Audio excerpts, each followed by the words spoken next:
And good evening and welcome to the Coaches Show, the Sideline Sessions portion of the boys West Virginia State basketball tournament coming up starting tomorrow, and we got a great panel for you. We got John Frisbee, and I don't know if our producer's got nameplates for everybody under the camera. So John's over here. We got Josh Strickler right here. I will say you're from Riverside, from Sissonville, and everybody knows Elias Gregory from St. Albans High School.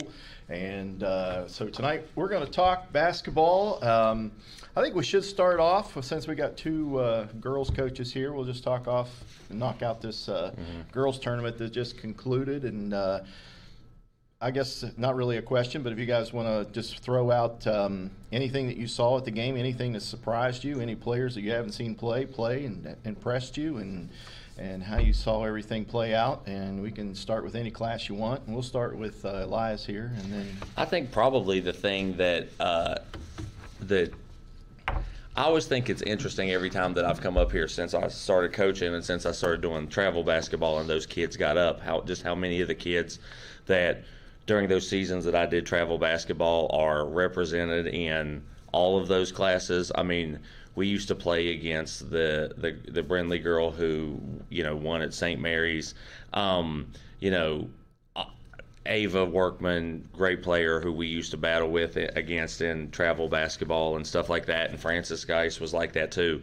I think that's always interesting to me just personally. But I think probably the thing that I was the most interested in was how much pressure zone was getting played. Kind of when you're scouting and you're only scouting your team and you're kind of worried about your team and people play you differently than they play other people.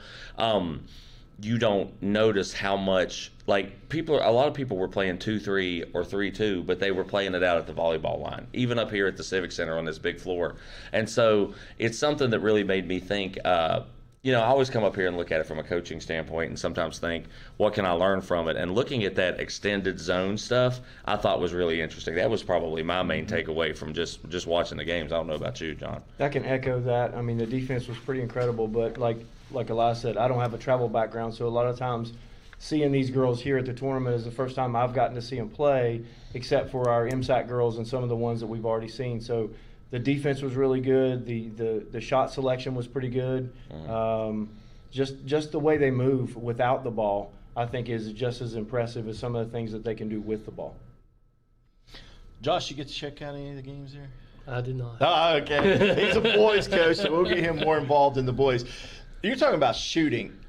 I know it's always been in the boys game, but where is this leaning shot that they do now, that these girls are leaning way out here and trying to throw the ball up with one hand? And I've seen that more this year than I ever have. It's usually girls are always in control with that bounce pass in there and pump fake straight up off the glass. Now it's leaning and I wonder. I think part of it is.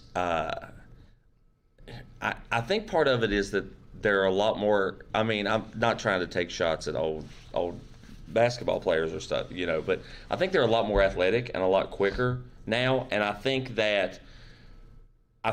going to trainers a lot are trying to teach them these arm angles and these finishes from these different angles and stuff. It's something that I've started to work on a little bit because I would love to say, get the ball, dribble in, finish off the right hand, square up, go off the basket, but that's not really happening in the game right now. So I think you kind of have to adapt with that. I don't know where it's coming from other than maybe trainers are working on their stuff. I don't know what you think, but I think maybe that's part of it. I mean, it just seemed like all the big scorers this year were all just like trying to lean. And the little girl from East Fairmont, I mean, she had more moves than Do you think it's the trainer stuff? I think some of that comes from not wanting to get their shot blocked. You have girls on the inside now that are really phenomenal jumpers. A lot of volleyball players, I think. Right. Rather than go up and just get their shot hammered, they try to take a different angle at the basket or do something a little more unorthodox to get the ball up. So I think maybe it's a turnabout to try to avoid the block shot. I know, yeah, I agree with you there, because there is some bigs out there. And we saw a couple. I think Carson had a good block, I think, in the game that she had. But another thing that we talked about last week was the new arrangement as far as the regionals. And I think this week, all the negativity we talked about, that, there's always a team left out. I think we got one positive this week with the 4A, Parkersburg. I mean, they're a couple miles apart. Right. And they were able to get two teams within a Parkersburg into the championships. Yeah. And I think, as far as where that lines up now. Well, I think the other thing when we talked about that was talking about how I thought this year in Quad A and AAA there weren't going to be near as many blowouts. And I especially thought that I was interested in Quad, given that you were going to have the north-south thing, that there were going to be less blowouts. And I don't think there was real. I mean, I think maybe if you look at the Washington GW score, I think it ended up at 20 or 22 or something like that. But that was still a game with 3 or 4. That's a 1 versus an 8 that was still a game with 3 or 4 minutes left. And I don't know that there was another. Really, I mean, Park South did well against Martinsburg, but I don't think there was really a game in Quad A that just somebody ran away with it, that there was anybody that you were just like, well, obviously this team is in it just because the region is weak or whatever it is. I think as far as getting good games, the north-south thing worked to me. I don't know. I agree. And with the MSAC that we play in, we get to see these teams night in and night out. I had the pleasure of getting to see Morgantown play at the Greenbrier. So, you get to see these teams play, so you kind of know what they're bringing to the table, and it was ultra competitive, I thought, for most of the games. Yeah, 2 cities, Morgantown 2 teams in, Parkersburg 2 teams in. So yeah, I thought that was a very good field in 4A. But I tell you, the whole basketball was great. I mean, it was good. I think top, bottom, A, single or double, triple. Jim Justice, you guys. I mean, I don't know what people personally think about Jim Justice, and as a politician, it's probably a lot different, but as a basketball coach, I think it was well-deserved. He's been around. He's done his time. I'll say the same thing about him that I've said about Bo Miller before, where I don't think that I've seen personally, I think Bo is a good coach. And I think that maybe people get tied into all this other stuff, and maybe he's not at every practice. Maybe he's not there all the time. I think Holly, that coaches with him, is exceptional. Probably one of the best assistant coaches in the state of West Virginia, and so he's got a really good staff with him. But I think he can coach basketball. I mean, I think he's a good coach. You watch him over on the sideline. He calls good timeouts. He makes good adjustments. I think he's a good basketball coach. So whatever you want to think about the other stuff, I think he's a good basketball coach. And I'm always. As much time, I haven't been in it as long, but somebody puts that much time in it, you always want to see them, win 100%. one. Yeah. AAA, Spring Valley. I mean, going into that tournament, I mean, they were just vicious. You think that was they just got surprised by the talent that was at East Fairmont, or what do you think happened there? I think when we talked about it last week, that we had talked about the 2 teams that could wreck the tournament were Martinsburg, which, I think kind of lost in the first round, but I think was competitive, and East Fairmont, because if you're not ready for that back attack, if you're not ready for the way they play, they didn't really back attack and press Spring Valley to death. I think they just made shots, but I know that there are players on that team who are really, really good basketball players on the East Fairmont team, but and so I'm not saying this, but like, I don't know who the best player is when I watch them. They're all good. Yeah. They all can shoot. They all can handle. They all trap well. I don't know how you pick the best player on that team. So maybe that surprises you a little bit, especially when you do come from the MSAC, where everybody has an elite player that you're able to key on. Maybe just everybody's good is a little bit different to play against. And Beckman is an exceptional coach, just like Bo Miller is. When I first met Beckman a few years back, I asked him straight up, how do you guys get so good at shooting? He said, we shoot every day. And that's evident. I mean, they came in and they were able to hit from anywhere on the floor, and it didn't seem like it mattered to any of his girls. Like you just said, they're almost interchangeable. Yeah. There's not one, if you take one off the floor, when he put one on, it's like the one that came off the floor, he didn't miss that person. So to have that interchangeability that he has is a testament to Beckman and the how he wants to coach and what he wants his girls to do. I think when we played them down at Logan last year, they had made like 9 threes in the first half against me, and I think it was 7 different kids that hit one. Yeah. It's not that system up there. I tried to teach back attack last year. I was unsuccessful. We never ran it. We never ran it in a game or anything because it never looked right in practice. That system he has, man, It's impressive. It's something else for sure. Yep. That's a system that you can stick anybody into if they buy into it. So he's impressive what he does. Yep. Yeah, I was too. As far as AA, James Monroe, did you play them last year in that? Yeah, we play. Did that defense look that good against you guys? Well, I mean, that was incredible. I mean, part- they just killed people. Part of it is Little Dunlap has kind of having the younger Dunlap, the freshman girl. She helps a lot because of what she does at the rim. But they did change coaches right before the season had started. They weren't. They pressed and pressured. We were pretty good ball handlers last year and kind of handled it. But I think I think we were up 19 or 20 in the fourth quarter, and I think it ended up getting cut to an 8-point game because they started to kind of get on us and pressure us a little bit last year. But I think it's a little bit maybe a different coach. Not that Angela wasn't great, and I know Angela's still around, and I saw that she was very supportive of them when they won the title the other day. But having the younger Dunlap too probably helps because she's a monster. Yep. Yeah, and that's what we'll close with. Some of the younger players you saw in the tournament that's coming back next year. Man, It's scary. Impressive. It is. Yeah. For opposing coaches, it's scary. Parkersburg South. Yes. Oh my. All those freshmen, you know what you're going to see for the next 3 years after this year. It's very scary because you know what you're about to face no matter what you do. Well, and again, here's the crazy thing. Kaylee wasn't playing Right. up at Morgantown, so she'll be back next year. I can never remember the other girl from Morgantown's name that got hurt. She'll be back next. I was looking what I kind of counted 2 years ago and this year when the All MSAC came out Sunday, and obviously at the meeting that picked them, but sometimes you don't realize. And I think there were only seven kids out of 20 that were seniors on first and second team, and that's just in the MSAC. That's not including the Martinsburg freshman who was an animal.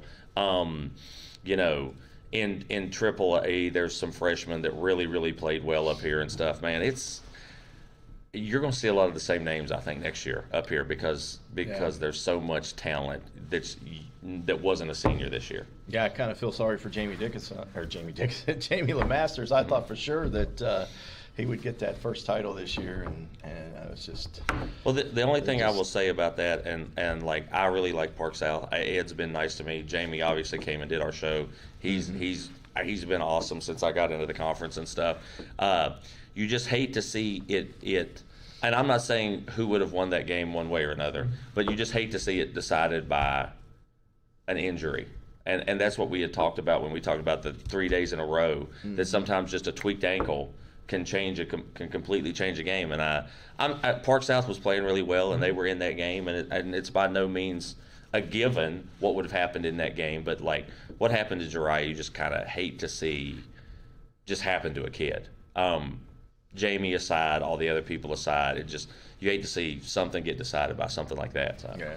So, well, that wraps up the girls' season. Again, single A St. Mary's a 45-35 over Gilmer. James Monroe 50-26 over Williamstown.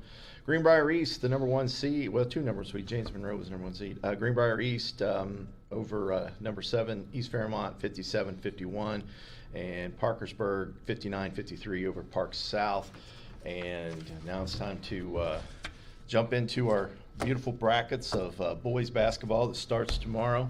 And Josh got everything on the computer there, so you want to read out the seeds there, you can. I think I got Josh sent me a text here on the seeds, and I can probably pull them up if we want to start. I guess we'll just start with single A.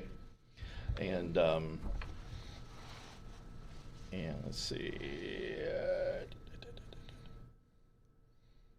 And single A, looks like the number 1 seed is going to be Greater Beckley, and I'll be honest with you guys, I don't follow single A. This is going to have to be a Josh Stricker very heavy segment. Because I would be lying to you if I told you that I knew anything about any of this either. But yeah, we got Greater Beckley and Webster County, and I noticed a lot of these teams, some similar to what the girls' matchups were, or not maybe the matchups, but the teams. East Hardy, at number 4, Parkersburg Catholic in at 5, Tug Valley was also there at the girls at number 2, Ritchie County 7. See, they were also there. St. Joe's number 3, and I don't think St. Joe's had a girls' team this season. And number 6, Tucker County, which is always there. They just have the same hotel room every year on both boys. I think one checks out and the other one checks in. Yeah. And so I think they come in at number 6. So we'll start with Josh. Josh, well, what do you got on us there, man? We got as far as single A. You said you've seen Greater. I saw Greater Beckley play, obviously on YouTube Productions or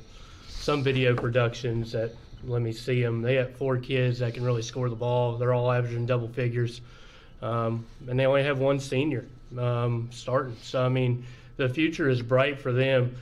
Earlier this year, we played Parkersburg Catholic, and I will say they shoot the ball extremely well.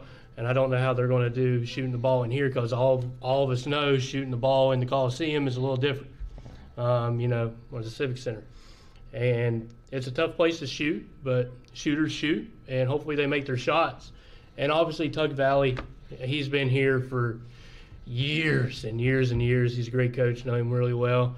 And I'm excited for this week for them, and hopefully they can pull up an upset. But when you have Greater Beckley coming in, averaging 4 people in double digits, it's going to be hard to stop 1 guy, 2 guys, 3 guys, and 4. Yeah. Normally, I think if we see those blowouts, it's usually in that single A because you get that 1 powerhouse or 2 powerhouses, and usually you get them blowouts, especially in the early rounds. So we'll see, how that goes. And like I said, I don't follow the single A, so I mean, if I had to make a pick, it's going to be for Ritchie County just because that's one of the places Mom's a family court judge. That's one of her counties. So my pick is going to be I want to see Ritchie County do well. So you're saying the people of Ritchie County helps elect my mother family court judge. So they're playing Tug Valley first game. Well, I'm just telling you that's going to be my sentimental favorite. They were my sentimental favorite in single A girls last. I think that.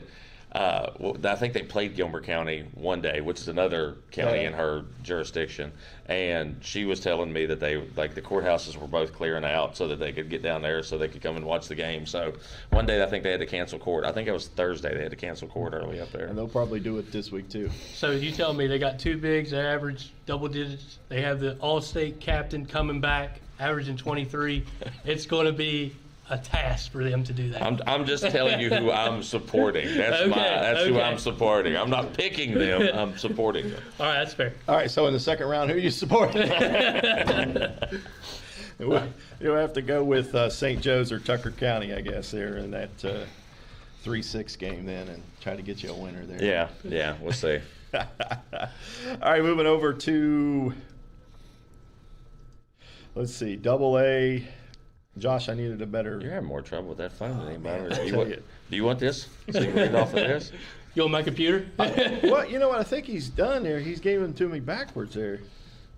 Listen, I'm not going to take any producer Josh slander in here. That's just not going to happen. All right. I know a little bit more about AA than I do, but not much. Okay. Your normal powerhouses are Bluefield. And, I think they've played in every classification ever since. Yeah. Well, maybe not single A, but I know back in my day, they were a top-notch 3A school, which that's all we had. And then I think they moved down to double. But Bluefield, we'll start at the top. Wheeling Central, number 1. Frankfort, 8. And with the weather outside, hey, you might be thinking they're playing football. Yeah. Number 4, Doddridge County, 5, Wayne. 2, Wyoming East, 7, Logan. 3, Bluefield, and 6, Petersburg. Now, I know we got 4 classifications, but, Bluefield, Logan all stepping down. Wayne stepping down.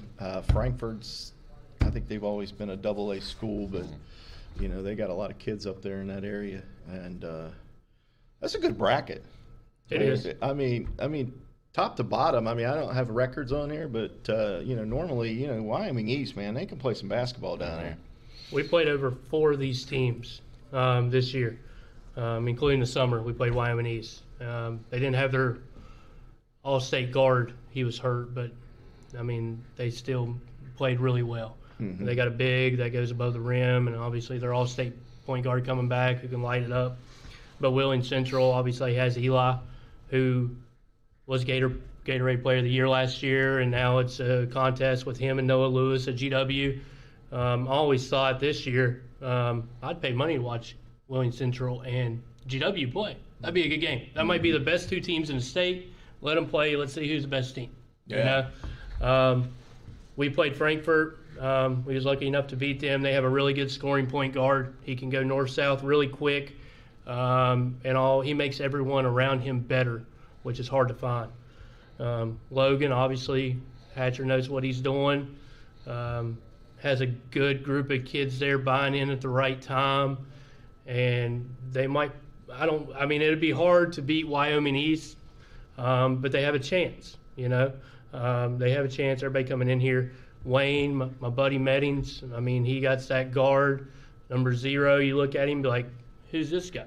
Well, he took it against us and two-handed it. Like, he's 6 foot, gets above the rim, but who will be the X factor for them if he plays good is a twin, number 11. I forget his name, but he's number 11, or number 10, number 11, and he can go inside or out. It doesn't matter. He can post up, he can shoot the 15-footer, and he can shoot the 3 from way behind the arc.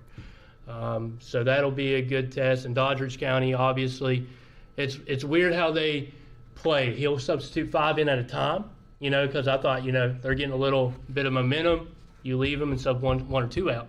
But he keeps everyone fresh the entire game and wears you down with the presses. We was lucky enough, we only lost by 6 or 7 or 8 up there at their Christmas tournament. That's not funny. I'm just listening. Their big wasn't in. Obviously, he's an X factor. He does tremendous work in the post. So they're gonna have their hands tied, and this AA bracket is pretty well stacked for all the brackets. Yeah. John, you got any predictions on this since Elias gave that last prediction of single A there? Well, I've seen Wyoming East play a few times. Very impressive to watch. I've seen Wayne play a couple times. Again, very impressive. When you're coming from the girls' side, you get to see some of these boys' teams play, and it's very impressive. And I agree with what Josh said. I would love to see Wheeling Central and GW play. I think that would be a fierce matchup of some really competitive guys that would score some really high points on that one. And it makes me wonder, would Noah guard Eli, even though Eli's the point guard, Right. 6'5" or 6'6", he can go inside or out. It's just, does he feel comfortable guarding a point guard? The matchups would be pretty cool to see. Yeah. And you have his little brother that's 5'5" that shoots threes better than almost anybody in the state. So it would be really interesting for him to play. So we're Wheeling Central going all the way there in that AA bracket. That would be my guess. That's probably. You got the Gatorade Player of the Year coming back, who's doing better than what he did last year. Yes. There you go. So that's your AA. Well, Josh, I guess we'll take our first break, and we'll be right back. Sideline Sessions continues right after this.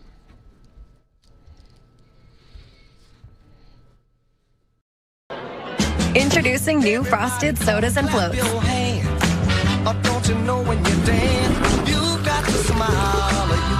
The original Chick-fil-A chicken sandwich and new frosted sodas and floats. Only at Chick-fil-A. Your nursing future starts at Bridge Valley. Become an LPN in 12 months or an RN in 16. With hands-on training and state-of-the-art facilities like our immersion classroom, your nursing career starts at Bridge Valley. You bring the heart, we'll teach the rest.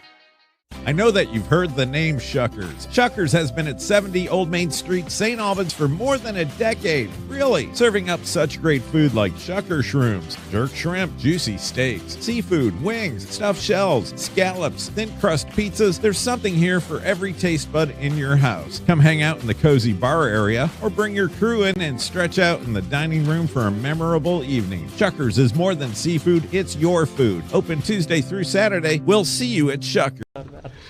And we're back with the Coach's Corner, I guess, here, or maybe at the round table. It's John Frisbee from Riverside. We got Josh Strickler from Sissonville Boys and Elias Gregory from St. Albans High School. And we are previewing this basketball tournament coming up. And now we're moving to AAA and the number 1 seed, the Chapmanville Tigers. And let me tell you, Chapmanville, I lived there, and they were terrible at basketball. it was all about baseball. I coached a little bitty team, and we didn't even play a tournament because it was warm outside, and they all wanted to go play baseball. It's like, yeah, we don't need to play anymore. We're going to go play baseball. Right. And now it just seems like they've turned into this powerhouse. They've won 3 titles, going for their 4th, and coming out with the number one seed. Would have won the COVID year in that. Yeah, it's just amazing how they've turned that around. They come in with Robert C. Birds, their first opponent. Winfield, Ripley, 2 local teams. I say Ripley's probably still in the local area. Ish. Yeah, 4 or 5 seeds. And North Marion, Shady Springs. Shady Springs has been a team that's been here for the last few years, won a couple titles. Bridgeport 3 and East Fairmont, and we all know about Bridgeport. They just put champions together up there. I think that's their motto on their school up there is, it's just champions here. So, this is a good bracket too. And we start at the top there. And Josh, what do you got on Chapmanville other than they're looking for their 4th championship here? Well, Napper does a good job. He has all their guys playing well right now is what I can see. Everybody's healthy.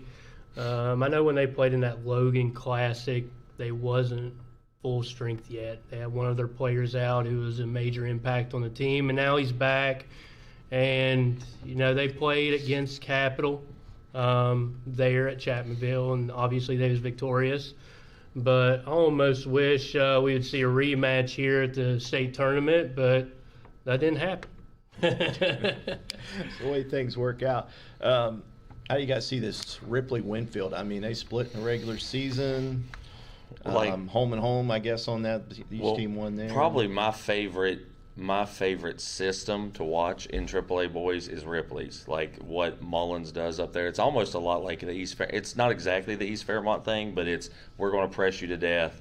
We're going to shoot a lot of threes. They run really, really good stuff, and they have the same thing where you can't tell me that you know who the best player is going to be every night. But Winfield, especially knowing from my time when I was over there playing, is Ilderton, in the way that I think a big can be a big factor up here, especially when shots aren't going. If you can keep Ilderton out of foul trouble, Ilderton is him and Keaton at Chapmanville are, and I don't know them North Marion kids. Maybe North Marion has some good bigs that I don't know about, but Ilderton could come up here and just wreck a game, and in the way that he rebounds and the way that he can score and put back and stuff. I think that's a really interesting matchup to me, and that I really like the way Ripley plays and what Ripley does offensively. But Ilderton could just wreck a game. Ilderton could just decide he's just going to get 20 and 15, and there's nothing you can do about it. So. And I got to see Winfield play Riverside at Riverside this year, and I think Travis Tarr does a phenomenal job with his team. But they're getting their number 10 back. They're getting their kid back to be able to dress and be on the sidelines and play. So I think that's going to bring a huge emotional support from their whole community, from their team. So they were impressive to watch play in person. So I think what they bring to it, I think that's going to be a very good game. All respect to Ripley as well, but I think that'll be a very good game. So I know Mullins and Tar really well, but the key to Ripley in order to beat Winfield is turnovers. That's their press. They have to turn them over. If they get more than 15, I think Ripley will win. Now, if Winfield takes care of the ball, I think Winfield will win because they'll come down and run the offense. Ripley gets most of their points in the press. So I really think it determines how key the press is in that game, who wins or loses. All right. Yeah. Shady have a chance this year? Anybody? They coming back? Yes and no. North Marion is really good. Obviously, Olson knows what he's doing. It depends how well the point guard, number 0, does, the transfer in. It depends if he's hot or cold. He can go inside or out. And it depends how much he lets them operate, meaning how much does he distribute the ball. Because North Marion has a couple of scorers, too. You have to guard them the whole length of the court. Don't let them go north and south, or they'll score. Yeah. As far as getting back into the Winfield thing, you think that may have been the toughest regional with the Chapmanville, Winfield in there, and possibly a I'm going to say, and obviously, at some point, if we talk about it. To me, the toughest region was probably the Capital, Green East, Shady, Ripley's the other one out there. Ripley was in that now, the region that had South Charleston and Spring Valley and Nitro and Winfield and all them, that's a good region too. But as Green East and Capital, when we talk about teams that could have made it in this system, if you played a North and a South in AAA, I'm not sure that you don't get at least one or maybe two of those teams in. Not saying that they're like way more deserving than somebody else that's on that list, but man, that was 3 of the top 6 teams in the state that were in their region, I think. Yeah, it was. So I would say that region probably, at least at the top, maybe all the way through the Winfield region, maybe all the way down to 6, 7 was maybe better, but man, it'd be hard to find 4 better teams than the top of that Capital region was. Yeah, you guys want to talk about that? You want to talk about that? Can I say what I want to say about it? Here's what I'll say about it.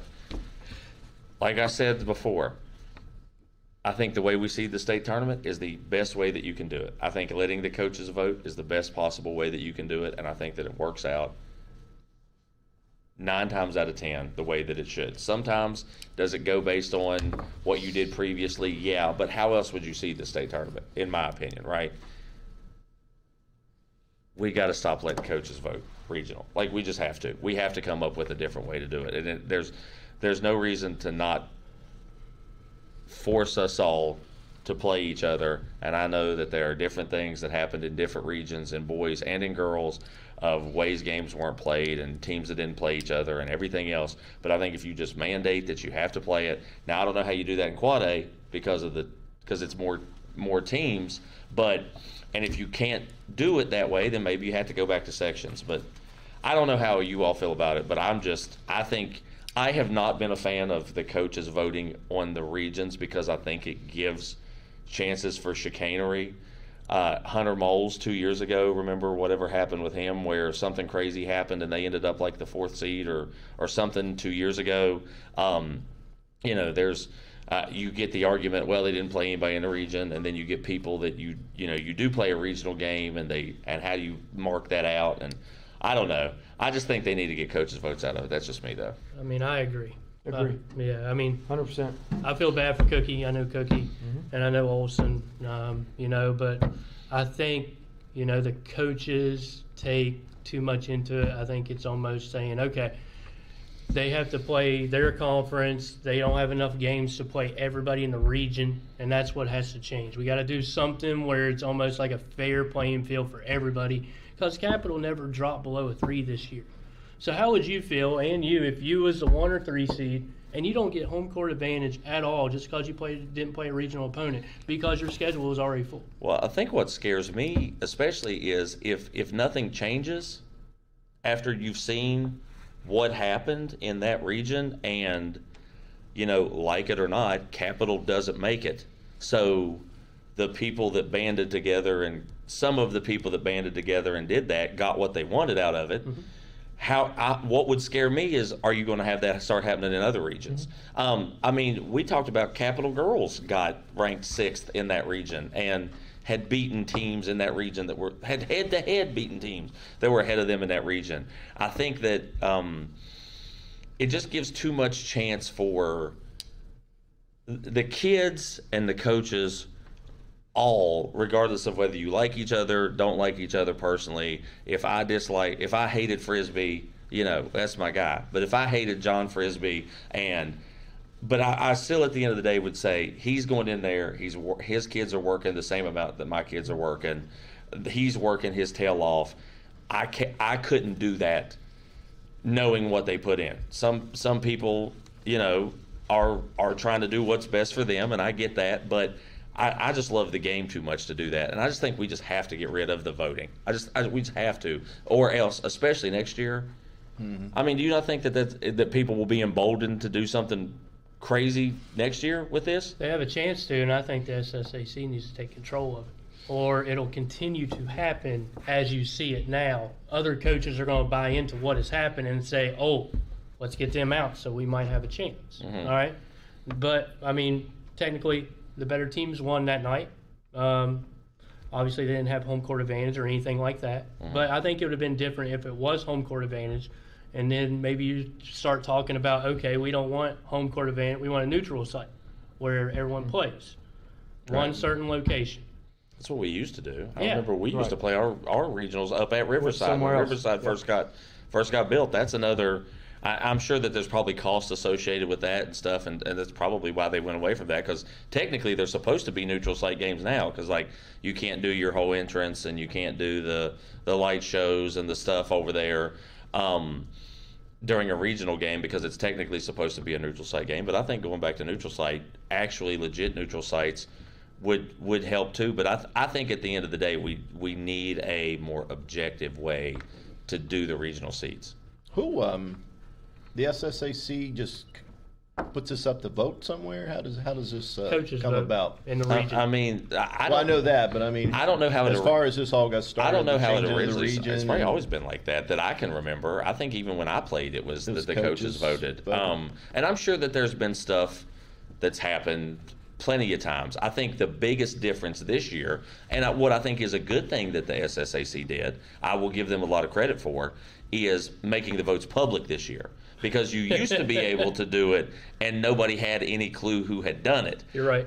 This year, everybody, you get the rankings emailed to you of how it went. So at least, there was some blowback. Everybody, you could assume who had cheated you, but you didn't have hard evidence of who maybe had done this or that or the third. So, I don't know. I think, but I think that's probably been that way for a long time, right? Well, yeah, or you can do in person. Right. And everybody vote then and there. But I think, didn't that happen in one region this year? And it happened in our region. But I think that happened in a region, and then they all agreed to something and went back and voted a different thing. Well, I think that happened too. So either do it there, or SSAC needs to be more involved. One suggestion I had sent to me was need to seed them during the regular season like they do in football and do away with the regions. So, I mean, there's a lot of options they can put on the table, but going back to what you said, something different just needs to be done. Yeah. I think coming up with a way that you have to play each other, and obviously the MSAC with, and I don't know about the conferences up north, maybe they have more teams and more stuff, but I know we're going to end up not this coming year, but next year, the year after, whatever, 27, 28, with less conference games because of the whole split. Right. The way I understood it when they talked to us about it at the meeting. So I think there's a way to finagle it around to you. Maybe you have to put more teams up in Quad A. I mean, it's not a perfect it's not a perfect system. And I know that Wayne and Brandon, like Wayne obviously cares about basketball. Ryan up at the SSAC, he's was in it as long as he was. I think Brandon has done a phenomenal job this year. Every time I've needed him, reached out to him or anything, it seems like he's super involved. They got those regional seeds out fast this year compared to some of the years in the past. I think they'll come up with a good plan. I think that you can't let it go another year with the same system, though. They'll do something. Will it be perfect? Obviously you can't let good be, perfect be the enemy of good. I think they'll probably address it probably when this transfer thing gets addressed, I would assume. Yeah. Yeah. So that would be put all the power back in the SSAC. I know it's just the transfer, but is that going to be all the governing body, I guess, will be back into the hands of the SSAC? They'll make all the decisions now, or I mean, I think essentially they kind of do unless the state code makes them do something. So I think they already do, except if the state code limits them from doing something. This just makes now there's not a state code about transferring, and it goes back to they can make a decision about it, which we could battle that around about for hours, but I don't think it's a bad idea to let the SSAC be in control of it. I think they're at least closer to what the schools are trying to get accomplished than maybe the legislature might be. Yeah. Agreed. Well, they should know more. Yeah. Yeah. I mean, they're talking to the coaches and. Well, and I think the way that transfer rule works, that goes to that board that has all the principals on it, right? And all the principals and the athletic directors. So it's not actually, I think the SSAC makes recommendations, but I don't think the SSAC actually gets to, because when they came up with this class thing, when they redid the classes, weren't there like 3 different proposals of the way it would have went, and the principals voted on. Yeah. The principals were the ones who decided the classifications this last time, and I'm sure that's how that transfer rule will work. They'll probably come up with 2 or 3 different suggestions. Maybe the principals have a suggestion, maybe the SSAC has a suggestion, and maybe whoever else has one, and then I think they vote on it. I think is the way it works. It's not like the SSAC just goes up there and dictates from the top of the mountain, like, hey, we're going to do whatever we want to do. So. Well, they take all the heat, so They take out the heat. When I was in high school, I thought the SSAC was the most evil thing that I could, that existed, because that's the way it was. That was the simplest person to blame everything on, right? Yeah. So I think it's probably part of that. So, And all right, and we switch over to 4A, and just like the girls bracket, George Washington, the number 1 seed, they get MSAC opponent number 8, Huntington. And man, Huntington down this year, but they're a team that's has been to the tournament. They know how to win at the tournament. Mm-hmm. That could give them trouble. Knowing each other, playing each other. I think they only had one meeting this year. And Tavion is a freak athlete, a freak of nature athlete, like the Gatorade Player of the Year for football. And he's a player in basketball. The way you could going to Clemson. Well, the way you could talk about Ilderton, like just wrecking a game, and obviously GW is loaded, and Noah is one of my favorite players to watch and has been. But Tavion could go in there because who was it? Was it Spring Mills they almost beat 2 years ago when he was still healthy that ended up winning the title? They almost made the state championship game 2 years ago, and it was because Tavion was just going berserk. You could get him in a game where he could just end up going nuts, and like for him to get 35 would not. I'm sure that Coach Green's going to do everything he can to keep him from it, but in order for that to happen, the guards have to give the ball to him. Yeah, true. But boy, he could wreck a game. He could just decide to wreck a game. Yeah, and he's fun to watch. Yeah, and he will rip the rim off at least 4 times over here, no matter the score or whatever. You can tell he's D1 when he goes up in the yeah. He's a freak athlete. Yeah. I do believe his mother taught at SA. Yeah, she's still there. She's still there. Yeah, Jackie's still there. He's a phenomenal kid too. He really is a very, very well-mannered kid. Yeah. Good. Well, I don't know him other than just watching. I got to meet him at Riverside twice, and he was a very, very nice kid. Yeah. Did he rip the rim off over there? Yes. Yeah. He's good for that. There's some good mentors over there at Huntington High. I think they keep a lot of those kids in check and make sure that they got their sights what they want. His mom, I'm sure, does, because I've talked to his mom a couple of times since being over at Santa. I'm sure she yokes him up. Yeah. Oh, yeah. Jackie keeps him straight and narrow. If anybody need to yoke him up, I doubt she would have much issue yoking him up just in talking to her. So can Noah go against another D1 athlete, not playing basketball, but playing football? Mm-hmm. And he's almost just as good. So we'll have to wait. He would have been a D1 basketball player if that's what he wanted to be, I'm sure. I have no doubt that I mean, yeah, he's a D1 football player. My guess is he's a D1 basketball player if he wanted to be. Yeah. Yeah. 4-5 game is Washington, Parkersburg South. 2-7 game is Morgantown, Riverside. We'll come back to you with Riverside. 3 Spring Mills, 6 University. And let's go ahead and start on that 2-7 Riverside. Is that an upset over Hurricane, or what do we? I don't think it was an upset. I think Riverside. Jacob Belaney's done an absolutely phenomenal job over the last few years with Riverside's program. He's got some really phenomenal kids in his program that have stuck it out with him and given him everything they could. Josh Brock, Isaiah Coles, Briar Mullins. You have the new kid that just came on. We have so much there that he's put together, and everybody's bought into his system. I think that the upset, I really wouldn't call it an upset because they played them pretty well the first game. Riverside handled them. Mm-hmm. I think as the year went through, Riverside got a lot better, but so did Hurricane. So I think it was a more evenly matched game that second time around. The 2 shooters from Hurricane did what they do. They shot it. I've never been to a gym that was that noisy, that loud, that much energy. It was just a really good thing for Riverside. 1999, they hadn't been back here since 2002. this is just a really, really, really great opportunity for Riverside.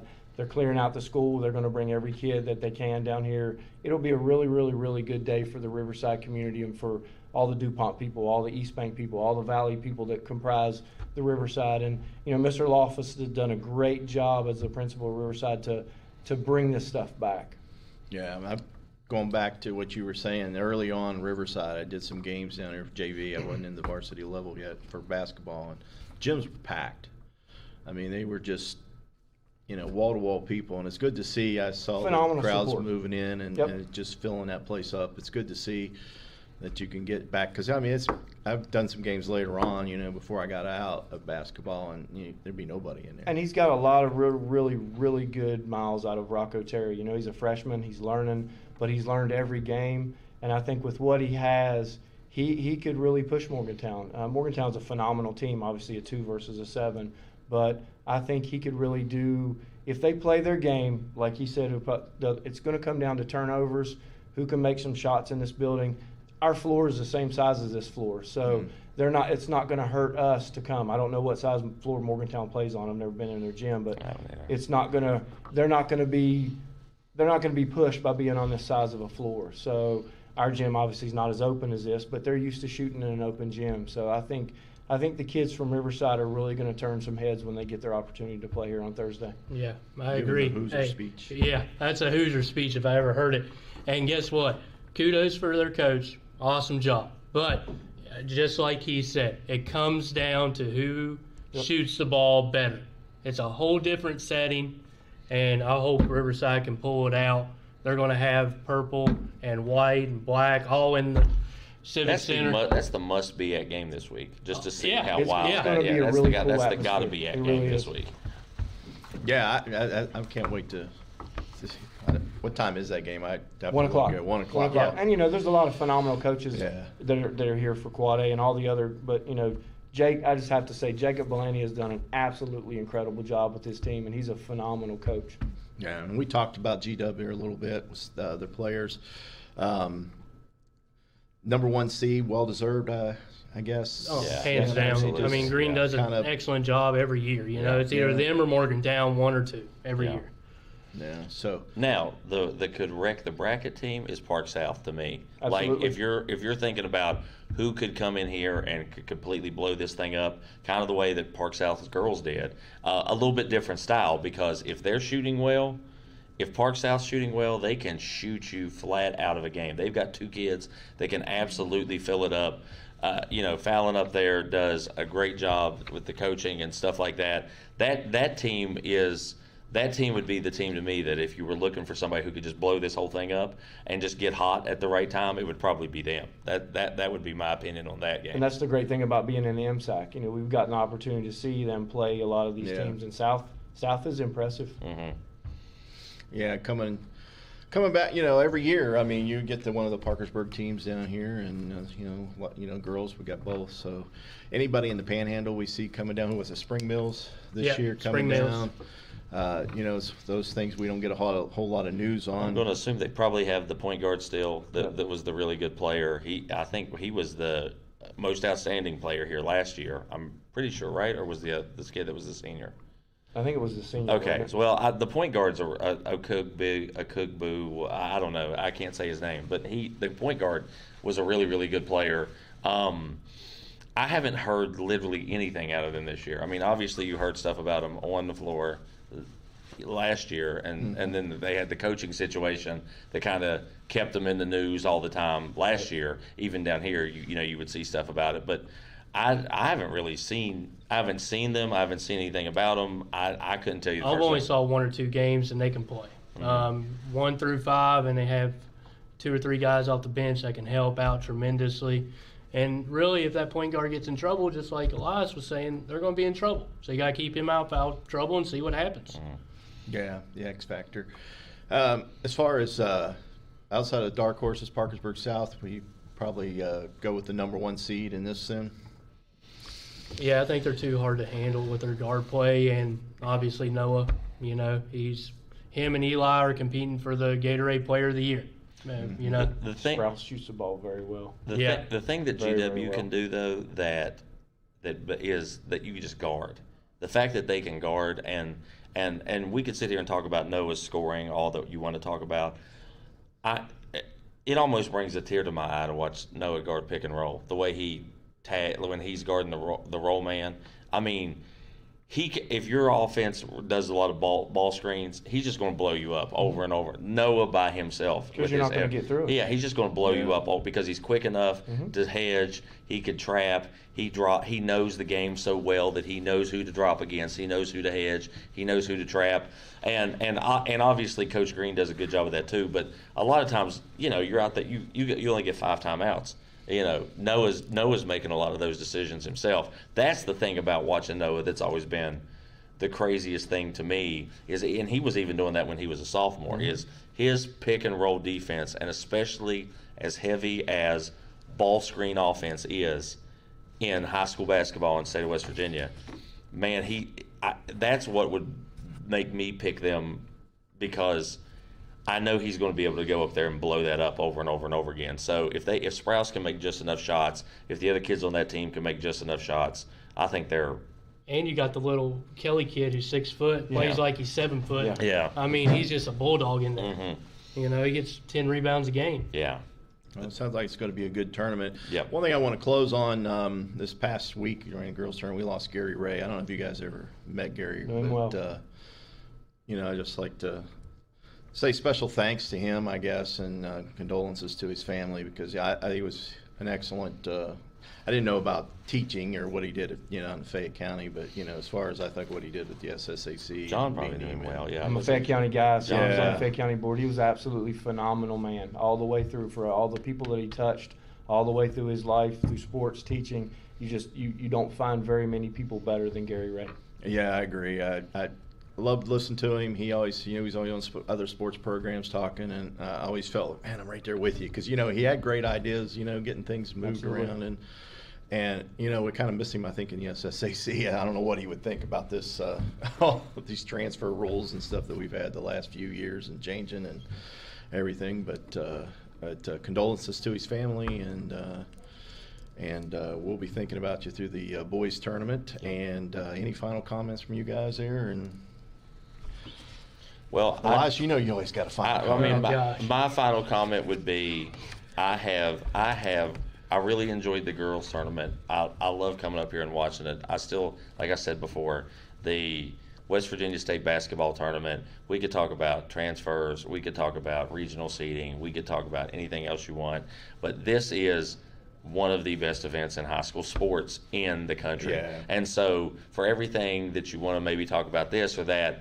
they get this right. This thing is top notch. You've got people like Josh running around crazy, making sure that they get those good stuff on NFHS and the way they do. You've got Chris Wade and Mayor James and all the people that make this tournament amazing. I enjoyed myself last week. I'm going to enjoy myself again this week. I love getting to talk about it and do this stuff. So that's probably my biggest thought on it. My biggest thought is all the coaches that come in to the tournament. Some that you might play against, or some that's all the way in the Panhandle, or coming down just to watch the tournament. You get to meet and talk to them, and hearing all their stories throughout the years and their problems, and talking a lot about what worked for you, what didn't work for you. It's good camaraderie-ship. Mm-hmm. Yeah. Echo both of those. All right. I agree. One more thought. I don't know. I don't see the morning sessions because I have to work, but I did see a couple evening sessions this year at the tournament here. Attendance. It was bombing in the evenings. I don't know about the day sessions. You were at the day sessions. I mean, did we set any records this past week for girls? I mean, I thought that it seemed to me. Now, part of it maybe was being in it last year. It seemed better to me this year than it did last year. Maybe I wasn't super paying attention to that as much last year, being like, because I was doing other stuff and I was actually just here watching games. But I thought that obviously the Parkersburg Park South championship game was crazy. I thought that Green East and East Fairmont showed up well. I think that maybe sometimes that the evenings hurt by that 9 o'clock game. that you just kind of die out at the 9 o'clock game. And we played the 9 o'clock game last year, and I don't think it was. And we played University too, so that was part of it. Is like the gym was 1/100th full probably, but I thought it seemed better to me this year than it has. Did you not think so? Well, in some of the days, this was Kanawha County spring break. Yeah. So I think that hurt some of the local teams not having the kids show up like from the schools because they didn't have the ability to come up. Didn't have a whole right. lot. And I think a lot of that was just due to the spring break stuff. I can see that. But I showed up for the Greenbrier East Fairmont game, and the whole bottom section was sold out. Or that because they said we don't have no reserve tickets left. I was like, that was surprising. I think that it was well attended. I felt pretty. So maybe we can get. Well, the boys always. Yeah. Show up real Especially well. with the local teams not being in spring break for Kanawha County. Yeah. They're going to bring buses. Yeah. Riverside's going to have that whole bottom section. Riverside's guaranteed. will be the wild one. That'll be the one That's going to be the fun game. I guarantee it. That'll be packed to the. You won't see a game probably that packed until you get to Saturday, I'd say, because that game will be packed in here, I would say. Taylor Kennedy told me last week that being at Riverside that night against Hurricane was the loudest, most electric atmosphere he's ever been around as far as a sports writer. Yeah, somebody posted on Facebook, and they was listening to the crowd, and it was. Chris Feldhouse said the same thing. Wow. I mean, it was just a Did you crazy sit or atmosphere. did you stand? I stood the whole Okay, game. I was about to say I couldn't imagine you was sitting in that. It'd been way Stood too the whole cramped for game me. over by the door. Yeah. Extra security. Yep. All right, so the State Boys Basketball Tournament, 5 days, 28 games, championship Saturday with 4 classifications. And you guys like the 4 classifications here for tournaments? Is it too much? Or I don't think so. I love it. I see both sides of it, honestly. It gives more kids the opportunity. Do we need it? That's not the question. Is it good? Yeah, it is good because it brings more kids and gives them more opportunity to come play for a state title. I agree. I think it opens the door for good things. Again, it's not about whether it is or it isn't. It's just about what are the benefits, and the kids benefit from it. Yeah, especially some of these smaller schools. We got so many small schools, and I just love them. And we talked last week with Elias. Seems like they bring, you're talking about busloads. The small schools are the ones that bring the busloads. I mean, they just close down the whole city, and you said Ritchie County shutting down the courthouse. And, Absolutely. And you love that. I mean, you like seeing these buses pull up out front. And Well, I coach in Quad A now, but I came from Single A Valley Fed, so it was always a cool thing to see some of our teams get to come down here and play on the big stage. So it's definitely the same. Yeah, so guys, I appreciate you guys. John Frisbee, Riverside High School, Josh Strickler, Sissonville, and Elias Gregory, St. Albans High School. And thanks to everybody for tuning in tonight for Sideline Sessions. And we'll be back. We're going to do a post show for St. Albans High School sometime. We'll have to see what Josh wants to do. We may do a softball baseball show. There you go. You guys do softball, baseball? We may go down to Power Park and do a softball baseball show.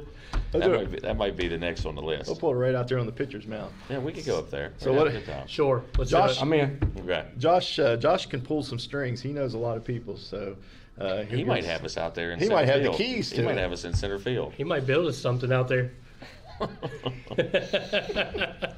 Hey, we can go to the bleachers too during a game and do it. We'll do a Dirty Birds game from the bleachers, and we'll just talk about anything and everything. That's a good idea. All right. Well, that's your sideline session for this evening. Thanks for joining us, and we'll be back hopefully real soon, at least to do one of those shows. Yep. Thanks for joining us.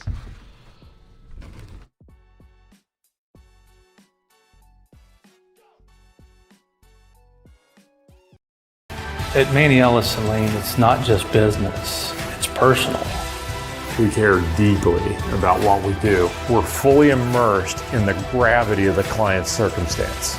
We understand what's at stake for them. Introducing new frosted sodas and floats.